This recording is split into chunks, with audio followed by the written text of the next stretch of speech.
طمنا عليه، كيف الطريق كانت؟ طريق زي الزفت. كيف الطريق يعني؟ ايش شعورك وانت واصل غزه؟ اللي 3 سنين تفضل. ايش شعور؟ في شعور هو بعد بالجامعه مع الاهل والاحباب واولاده الواحد، تسوى العالم كلها هذه. انا حبوب انا ما كنتش اتامل ان الاقيهم طيبين اساسا. الحمد لله. طلع قبل الحرب.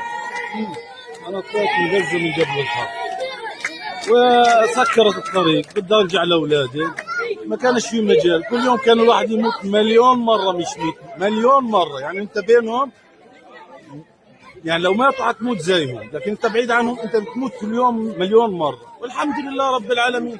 انا ما كنتش متوقع اني ارجع، لانه كان القرارات الجاريه اللي كانوا يقولوا المواليد واللي قبل 7 اكتوبر مش حيرجعوا، لكن الحمد لله بفضل ربنا الحمد لله قدرنا نرجع. لكن المشكله كله في الجانب الاسرائيلي.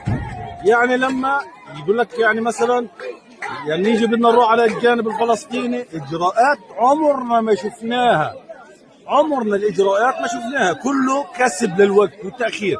يعني انا طلعت صرت فرضنا في رفح، واحنا في الاتوبيس طبعا احنا طلبونا للتحقيق، قعدنا في الاتوبيس تقريبا ما يقارب 5 ساعات. انا من العصر واحنا برا بنستنى، كل واحد نص ساعه تحقيق، ساعه الا ربع، نص ساعه، ساعه الا ربع، لما وصل الوقت هذا معنا.